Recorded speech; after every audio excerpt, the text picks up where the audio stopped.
Welcome into A to Z Sports Prime Time on a Wednesday evening. Lovely to see everybody for another edition of the show. Tonight, we're going to talk about things that the Tennessee Titans can learn from the NFL's Final Four. The 49ers, Eagles, Chiefs, and Bengals as the Titans try and climb their way back out of the playoff or climb their way back into the playoff picture. They need to take a look at the ways that some of these four teams have managed to find their way into conference championship weekend. So we're going to go through some of that. You'll hear some analysis from Greg Cosell. We're also going to talk about the Super Bowl at this point, heading forward into Phoenix, who we think is going to end up in the big game.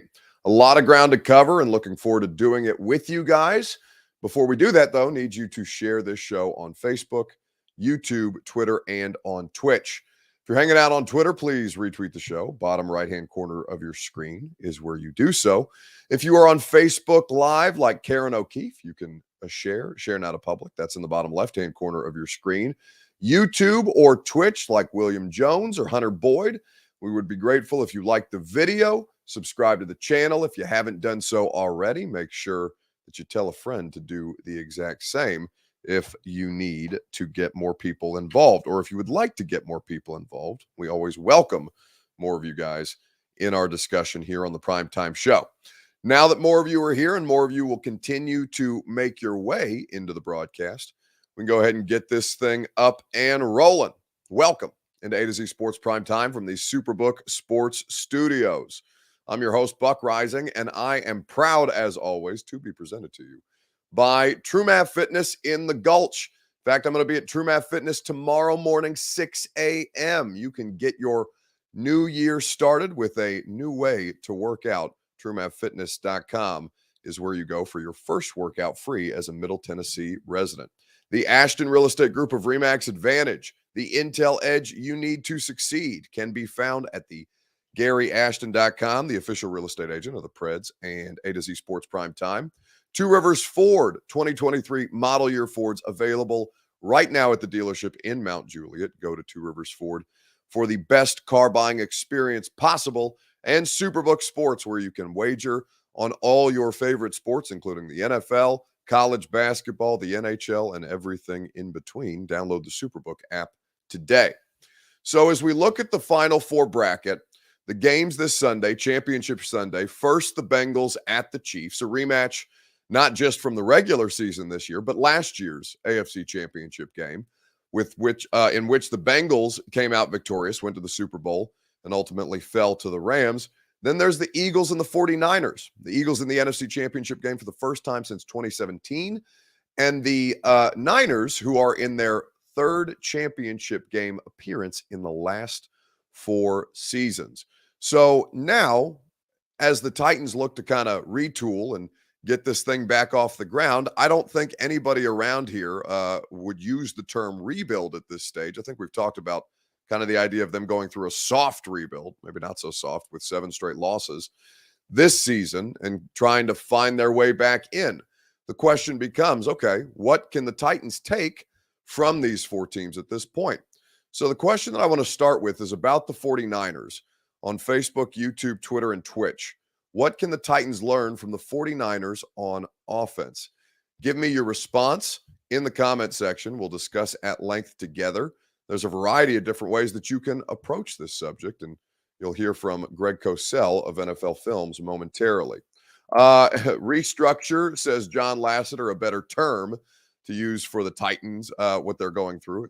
A quick reset at this point. TK Bullis says, got to have a rookie quarterback contract or a quarterback on a rookie contract. And I think that's a fascinating kind of case study, right? Jalen Hurts on a rookie deal, Joe Burrow on a rookie deal. You have Patrick Mahomes, who's the anomaly in this situation. He's the $500 million quarterback, but obviously he's one of the most impressive players at the position that we've ever seen. I'll give you some numbers on that here in just a second. And then there is Brock Purdy, who's just happy to be here and along for the ride with a giggling George Kittle and Deebo Samuel, who I'm pretty sure is made of the stuff that they make bowling balls out of. I think that when you look at the circumstance for these four teams, the rookie quarterback contract is obviously an incredible advantage.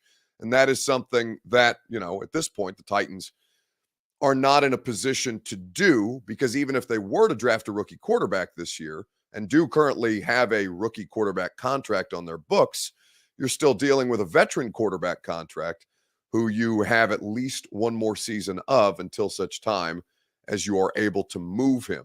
A difficult kind of task at this point, given that Ryan Tannehill is coming off ankle surgery and is not going to be the most attractive trade prospect out there on the market at the quarterback position. It's your Two Rivers Ford take. It's made possible by Two Rivers Ford. Two Rivers Ford is where you go for quality American-made Ford vehicles. They always sell all new non-specialty Ford vehicles below MSRP. No matter what you want to drive, whether it's a Bronco, an F-150, the Explorer like I have, and no matter how you want to shop, Two Rivers Ford always makes the process fast, easy, and fun. So go visit them in Mount Juliet. Go check out their inventory for yourself online at tworiversford.com. So as you look at the 49ers on offense specifically, there are many things that make them unique. Now, you hired Rand Carthon, and you cannot have Kyle Shanahan, which obviously is a huge advantage for San Francisco.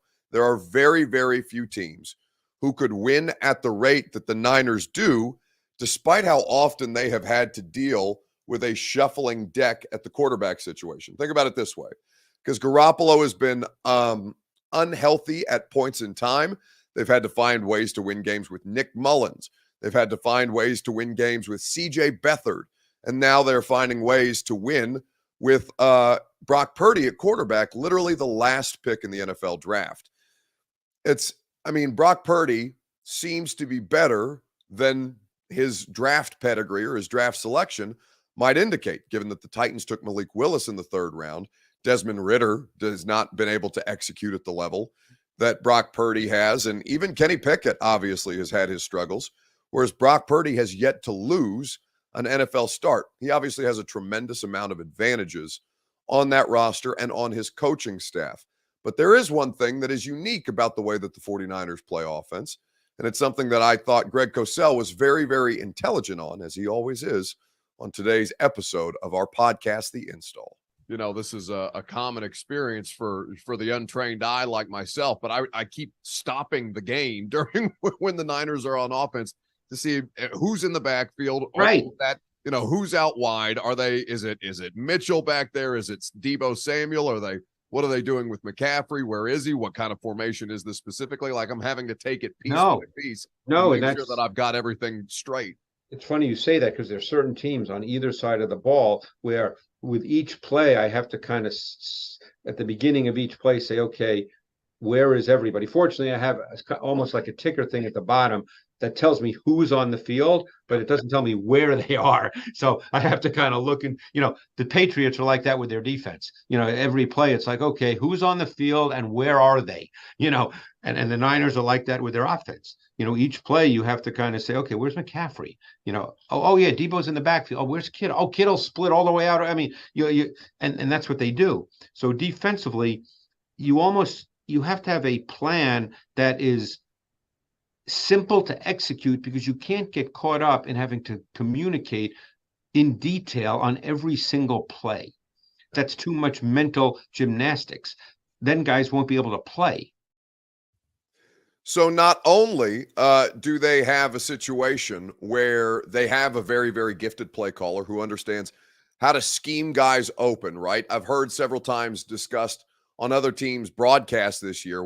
Those guys are 49ers open. They're in the open field the way that you see 49ers players get about sometimes the Bills or the Chiefs, or just when you look at how much space is around Brandon Ayuk or George Kittle when they're able to get into the open field, how that's schemed is obviously very, very much done by Kyle Shanahan. But on top of that, they're confusing defenses in ways that make it near impossible to kind of operate at the level that you would like to normally, because they are so, almost positionless is the wrong word, because they're lining up at the wide receiver position. They're lining up at the running back position, but it's not the running back there. All of a sudden, it's Kittle in the backfield. It's Debo and McCaffrey out wide. They're running a two-back formation, 21 personnel, with the fullback use check and Elijah Mitchell as the running back, but those guys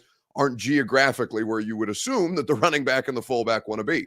So not only is it requiring defenses to have to think, which is not always in the best interest of defenders. If you're having to think, if you're having to process, it slows you down too much to an extent. Obviously, you have to be able to operate at a certain level, but it's also putting defensive coordinators in conflict because now you're saying, okay, shit, do I play my base defense? Do I come out with 4 defensive linemen? Or do I come out in a situation where I'm playing the nickel because they've got these guys that can run all over the place, but it's leaving me exposed if I come in a little lighter and all of a sudden the 49ers are running the ball. Like, it's a legitimate holy shit moment out there on the field for these players kind of looking around and being like, all right, what do I do? Getting the call, coach, what kind of formation should we be in? I've not seen this before. And all of a sudden, Brock Purdy is hitting Ayuk in the back of the end zone as he scrambles around because all of a sudden Ayuk ran a wheel route out of the backfield and is ending up in your end zone that easily. So it's not something that everybody is capable of doing. And right now the Titans don't have those kind of players, like creativity at this point for the Tennessee Titans on offense and kind of untethering positions is Derrick Henry and the King Cat, right? The Wildcat formation, maybe Treylon Burks on an end around, and that's really or Malik Willis out on the field for God knows reasons and God knows what reasons, and plays that often end in disaster. So at this stage, it's not an easy thing to do, but it's about acquiring the personnel to do it, and that's a part of the reason why Rand Carthon is here. A to Z Sports Primetime is presented by TrueMav Fitness. Go to TrueMav Fitness if you want to go tomorrow. I'll see you at 6 a.m. I'm excited for their upper body workout with a focus on your core. They do a different part of your body each and every day to make sure that you're not overexerting or exhausting yourself, but still making sure that you achieve at a certain level as you push yourself fitness-wise. I love their group classes. For some people, that's not it. That's why they also offer personal training and an open gym concept with any variety of their membership levels. If you want to sign up for a class pack, you can do that too. Just download the MindBody app the way that I do. Go to TrueMav Fitness and select the classes that you would like to take. I'm down over 40 pounds because of the help from our friends at TrueMav Fitness. You can accomplish the same goals at TrueMavFitness.com, where you can also get your first workout free as a Middle Tennessee resident. So, of all the different things that we talked about on today's podcast with Greg Cosell, by the way, go check it out. It's an absolute, I'm biased. I think it's good every time we do it. That's because Greg's really good. And I sit there and ask him questions like an idiot, and Greg explains it to me like I'm a 5-year-old. And honestly, I think it makes for really, really a simplified explanation of a lot of cool things that football teams do. So I'd invite you to go check out the championship weekend preview at this point. Focus One says it's making my ears bigger. Why? Because my head's getting smaller? Well, don't worry. There's enough ego in here that the head will continue to balloon up at various points. So I wouldn't worry about the size of my head at this time. Quarterbacks handing off to another quarterback, says Marlo Pointer. Well, that's something that the Titans have tried under Todd Downing with Ryan Tannehill and Malik Willis. That's something that has not worked effectively for this team at this point and has, caused turnovers if it's not executed well. It's not just that they are doing these things with players in unconventional positions. It's that they execute well, right? So it's not just the Titans don't have the personnel. It's when they try to do these things, or at least in the last season when they've tried to do these things, it has often end up in a white knuckle experience where you're just gripping something very, very hard and all of a sudden you're screaming, Todd Downing, what the bleep are you doing? And, that's an experience that I think you are trying to avoid. So at this point, I think there are other takeaways that the Titans can have from teams like the Bengals, the Chiefs, and the Eagles.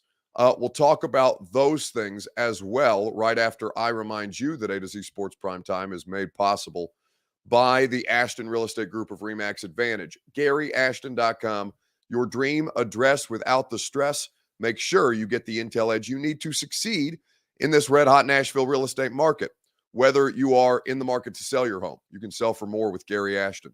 Whether you're looking for your next home, you'll get your dream address without the stress. The Ashton team is the official real estate agent of the Nashville Predators and of A to Z Sports Primetime and the radio show as well. So go to GaryAshton.com and trust the team that your favorite teams trust. I think when you look at the kind of things that the Chiefs and the Bengals are doing at this point, obviously they have superior players at the quarterback position.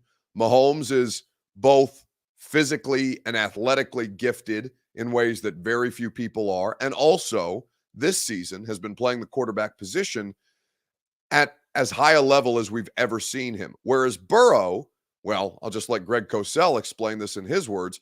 Burrow is doing things purely as a quarterback that are the highest evolution of what that position is supposed to look like, from a footwork, mechanics, mobility, and isolating and eliminating, which most people call processing, going through progressions. When they isolate and eliminate in a way that is effective, that is efficient, that gets the ball out quick, because Joe Burrow doesn't hold the ball for longer than 2.5 seconds at this point. He's so adept at seeing what's in front of him and adjusting even pre-snap when he knows, or when he already knows where he's going to go with the ball. Yeah, I can't wait to watch this game. They're always competitive. Well, I mean, certainly it's been in Cincinnati's favor, but the games are always they've been really good games. They've just, look, I don't know who's going to win on Sunday. The reality is the Bengals have won 3 in a row, and that's all that matters when the clock strikes 0 and who has more points. But these games have been really close and competitive. It's not like they've just dominated the Chiefs. Right. Well, and really the Jaguars, they had a couple of great opportunities to capitalize on, Greg. Obviously the Jamal Agnew fumble really cost. Oh yeah. Like a couple of moments where you look, and it was still a 1-score game. It was 2017, yes. When you looked at the Jags and you're like, okay, they've had these comebacks in weeks past. Yep. They've been doing this consistently and just squandered a couple of critical opportunities. But it's not like it's not like the Chiefs defense necessarily had an easy time holding Jacksonville down. And this is obviously a much different challenge that they'll now have. Yeah, I mean, obviously, now you get into that side of the ball with Burrow, and Burrow, he's just a quarterback. I mean, and again, I'll explain what that means. A lot of people this week, I've heard a lot of people talk about, oh, well, Mahomes is the best player in the league and Burrow is the best quarterback in the league. I saw that. And I understand what that means. I'm not going to get into that debate, but Burrow to me is the true definition of a passer. He can throw with timing, anticipation. He can throw with pace and touch. He can throw with velocity when needed. You wouldn't call him a gun thrower, but when he has to sort of finesse some velocity, he can. And perhaps most importantly, Buck, he has really precise ball location. And he can move and manipulate defenders. He can navigate the pocket with poise and composure. I mean, he just knows how to play quarterback. And to me, that's playing quarterback. Now, there's guys who play quarterback differently in the league. Mahomes plays it differently. Mahomes is unbelievably great too. Josh Allen plays it differently. He's really, really good too. There's different ways to do it and be successful. But Burrow, he's almost in a little bit old school in the way in which he plays, but he also adds just enough movement where that can be a factor. So I look at it this way, and then we'll move on to the first mock draft, Mel Kiper's first mock draft of the NFL offseason. God help us say a prayer. I think that when you look at the bracket this way, you've got difference makers at quarterback on the AFC side, unfortunately for the Titans, because that's the conference that they're going to have to work through. And you have guys who can work within a system and excel in Hurts and Purdy on the other side. There are philosophical approaches that lead to both, and obviously all 4 of those teams have dealt with, varying degrees of adversity in lean years that have caused them to accumulate both talent and quarterbacks with high draft picks, like on the AFC side of things. But I think there's a lot to take from all 4 of these teams and a lot of work that the Titans have to do at this stage. So let's talk about the first Mel Kiper mock draft of the season. The question that we'll ask you is this: fair or foul? Mel Kiper's mock draft 1.0 having the Titans select an offensive tackle at the 11th overall pick. We will discuss at length together right after I remind you that Primetime is made possible by Superbook Sports. Download the Superbook app today, and you will enjoy all the great odds boosts and promo bets that they have to offer. They'll also match your first bet up to $1,000, win or lose. Superbook invites you to take the fight to the best odds makers on the strip each and every day, whether you're wagering on college basketball, the NHL, or the NFL's Final Four. Superbook is where you go. So download the app, go to superbook.com for terms and conditions. Gambling problem, call the Tennessee Red Line, 1-800-889-9789. So Mel Kiper's analysis on the mock draft 1.0 has the Tennessee Titans taking Paris Johnson Jr., the offensive tackle out of Ohio State. So you can read in front of you the explanation of why Mel thinks this makes sense at 11 overall. I'll read it for you as well. The Tennessee offense was a mess this season. I add parenthetically facts, which resulted in the firing of coordinator Todd Downing. General manager John Robinson also was let go, and you have to think Robinson's inability to get the offensive line up to par contributed to it. Longtime left tackle Taylor Lewan has played just 20 games over the last 3 seasons and could be an offseason cap casualty. There might be an opening on the left side. Johnson played guard for the Buckeyes in 2021, but moved to left tackle in 2022 and was tremendous. He will be a plug-and-play starter in the top 15 picks. So, we've talked about this with Lewan. The case for bringing him back has never been stronger, but the last time that the Titans had the 11th overall selection, it was Taylor Lewan. It was one of the top tackles in that year's draft. Now, we'll see how this thing goes. It could be the Northwestern tackle, Skoronski, which couldn't possibly be a more offensive lineman last name, or Paris Johnson Jr., who was exceptional on the left side of Ohio State's offensive line this year. You will have your choice if you stick and pick at 11 of one of the better offensive linemen or one of the top wide receivers in this class. Now, we haven't really talked about the wide receivers this year in terms that we have in the last couple of years, right? Quarterbacks and wide receivers are some of the most specialized positions in the sport. I think it has produced a lot more incredibly talented wide receivers and just general evolution where you have these, pterodactyls flying through the air like Jamar Chase, Justin Jefferson. Traylon Burks is one of these guys where they're just unbelievable athletes, physical specimens, bigger, faster, and stronger. But I think that when you look at what the Titans need, offensive line is first and foremost. And I think at this stage, that would be in their best interest. So we will see what direction the Tennessee Titans ultimately end up going. We'll have a lot of time to discuss this. And of course, we'll get a look at a lot of these prospects coming up in the Senior Bowl this next week. But at this stage, it makes the most sense for them to continue to rebuild their offensive line in ways that Mel's analysis is correct. One of the biggest reasons that John Robinson is no longer making selections for this team, he's been chasing an offensive line rebuild for a considerable amount of time in the last couple of years and really, really not had success both in the draft and free agency. So we'll have a lot more time and a lot more prospects, and you'll hear the same names over and over again. The last question I want to ask you is this: what do you think will be the Super Bowl matchup at the end of this NFL season? Let me know in the comments section, and we'll discuss together who you think will be in the NFL's final game in Phoenix. Your comments on Facebook, YouTube, Twitter, and Twitch. Eric Alonso says, bussing those boys right out of Nashville. Well, the bus is going to stay in Nashville. Whether Taylor's NFL playing career does or not is an entirely different matter. Dalen Waters says, Aaron Rodgers with the third round? What do you mean Aaron Rodgers with the third round? Like you're going to trade a third round pick for Aaron Rodgers? Well, one, to get Russell Wilson from the Seahawks to the Broncos, it cost 5 draft picks and 3 players this year.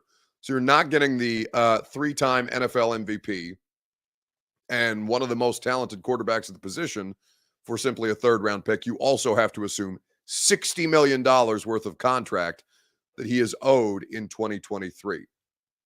So ultimately, I think it's going to be the Bengals and the Eagles. I think that, Mahomes on a high ankle sprain is still a danger, but not in ways that the Bengals defense shouldn't be able to handle. Lou Anarumo is one of the most talented coordinators in the league right now, the Bengals DC. I'm shocked that he has not been discussed more for head coaching positions, but I do ultimately think that that's what it's going to end up being, and we will find out together after championship weekend. It's going to do it for us tonight on the Primetime Show. One more show left to do. It's going to be a sad one because tomorrow's Producer Reed's last show, and it's going to break my heart a little bit. So we're going to have a little bit of a party tomorrow night on the Primetime Show. Hang out with us at 8 p.m., and we will certainly enjoy Reed's last show together. My voice is literally falling apart. My eyes are starting to water. It hurts so bad. So I have to get the hell out of here. But I love you guys, and I'll talk to you tomorrow morning on the radio show at 10 a.m. Are you surprised to hear that? Certainly not. The first year we took it to the limit. And I was in Miami with my new beach house. Well, it was a couple minutes from the beach. It's been 20 years since then. We haven't been too strong in the last few years. Oh, we've been strong. We're just playing by the rules. You can't have a newcomer come in and steal the show.